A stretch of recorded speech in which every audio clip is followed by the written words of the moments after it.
YouTube channel. My name is Folake Agunbiade, aka the Customer Seductress herself.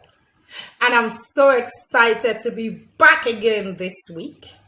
Before I continue, if this is your first time, stumbling on this channel, do me a quick favor. Below, there's a red button below.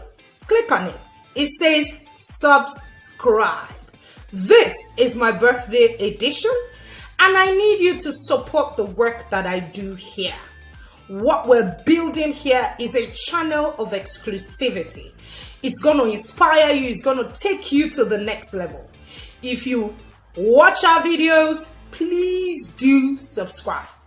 If you're a frequent returner to this channel, thank you for always coming back. A shout out to you! You make what I do pretty amazing. Don't forget to like, comment, and share this video. Like I said, it's my birthday. Show me some love. Like, comment, and share this video. For those of you that missed last week's video, living for versus living with, you missed some pretty amazing deep stuff. You might need to check out that video. It was pretty deep, pretty insightful. Today, I'm going to run quickly into what we'll be talking about. It's another beautiful video, and it is creating and sustaining emotional attraction. Yes, emotional connections from the customer seductress herself. A lot of times we want to talk about building a successful business, a productive brand. And even in our lives, we want to have meaningful relationships with people around us. Most of the time, we tend to stick to the basics of supply and demand. Transacting. I give you what you want. I give it in good quality, and you pay for the value that you're receiving. The fact is, the reason why we make our buying decisions, whether it's a product, whether it's a service, whether it's even a relationship, the reason why you decide to further your relationship with a particular person, whether a business relationship or an intimate relationship or a casual friendship, is because it's based on emotions. Our buying decisions are not based on logic, they are based on emotions. Many companies are busy mapping their customer experience, data, tracking customer activities across physical stores, call centers, e-commerce sites, social media, gathering mountain of data. Yes, data is the new gold. You need to know about your customers. You need to do your KYC. And they are gathering mountains of data from their own surveys, customer tracking systems, loyalty programs, and all of this is aimed at customer satisfaction. Guess what? The focus has to move from not just customer satisfaction, but creating emotional connections with your customer. Like I always like to say, as a customer seductress, what I teach is a life skill. When I say customer, anyone you exchange your value for is your customer. Anyone you exchange your value with for financial returns, for emotional returns, for any kind of return is your customer. So these skills can be used in your everyday life. Rather than just increasing customer satisfaction, you should focus on creating emotional attraction and sustain that attraction. This is because having an emotional connection to a brand makes customers more loyal. So they stay customers longer when you create that emotional attraction and you sustain that emotional attraction.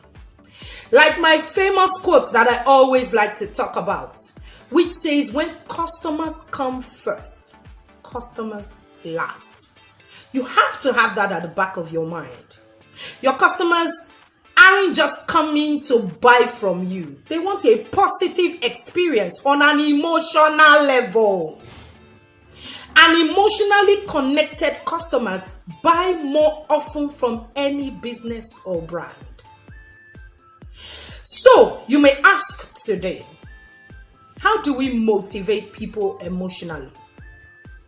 Well, people always have a desire to have a sense of belonging.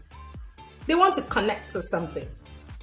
A lot of times people buy from Apple because of what it means to be an Apple customer and be in the Apple crowd. Not necessarily because Apple has the lowest prices. You know that.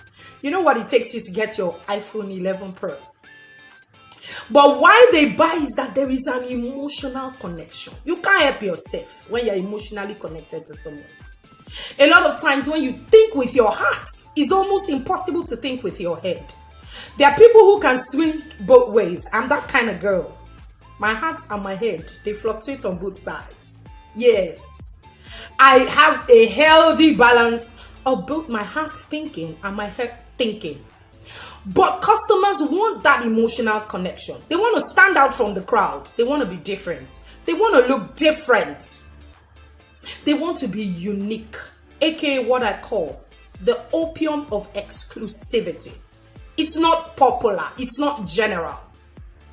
Now, on my 40th birthday, something really amazing happened that I can never forget. When my friends were talking about me, a few of my other friends who didn't know some of I don't have too many friends. I can count my friends on my fingers. The people I call my core friends. I don't have too many of them. But I invest in my friendships adequately. Those who I call friends, they know. I can stick my neck out for you. I know when people were talking about me, there were various kinds of, and I was looking, I was like, really? Is that me? And a friend of mine came to me and said, now wow, so you are all things to all men.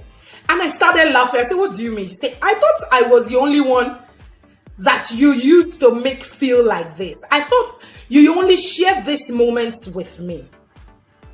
And I answered, I said, my friends are special. Yes, I might have my inner core, but I try to be there in the moment with every single friend I have. I feel your pain. I empathize with you. I wear your shoe. I do the things that support you and create that emotional connections.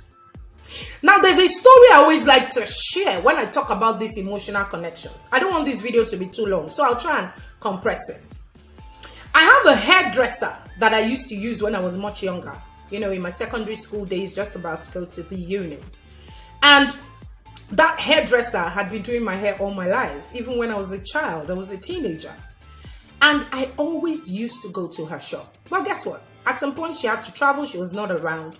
And I stepped into this new salon. It wasn't even new. It had been there for a year and a half. But because I had this emotional connection with my long-time hairdresser, not necessarily because she makes the most fantastic hair, but she can gist. She's that kind of person you like to tell about your boyfriend or whatever.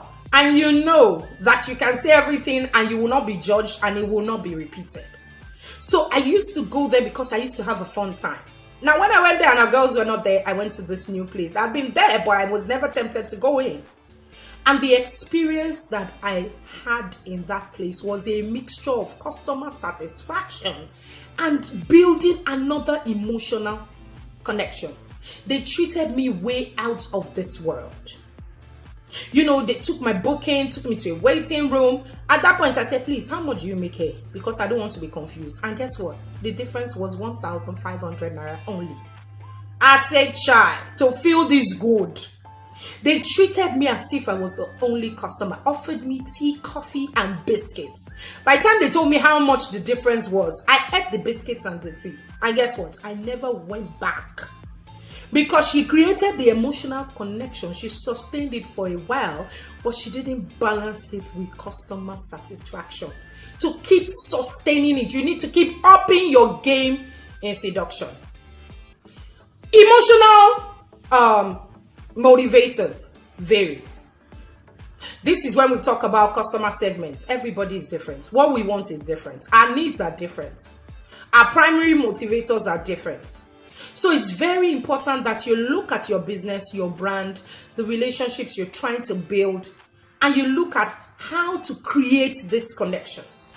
You speak somebody's language. You speak their language. and learn to create an opportunity where these dynamics are built. Now, I won't be taking you through what those points are to creating these emotional connections because they're trade secrets. If you would like to know them, you might need to book a session so that I will help you customize your emotional motivators. I'm a psychologist, so I understand the science and the psychology of the customer. So you can contact me, you can send me a chat and we can have a conversation on how you can build your own emotional connectors and begin to thrive in your relationships. An emotionally connected customer is 2 times more valuable than a satisfied customer. They are less sensitive to price. Yes, and they patronize your brand more often and buy your products and services. Lastly, for today, customer happiness is satisfaction, but you need to add a dose of emotional engagement, a large dose of emotional engagement. This is what leads to peak performance and financial growth for your business. I hope I've been able to emotionally connect with you today. Until I come into your faces sometime soon, don't forget, below, subscribe, like, comment, share, and click the notification bell so that you will never miss any single video I drop on this platform. Till I come into your faces sometime soon, my name is Folake Agunbiade, aka the Customer Seductress. Love you and have a nice life.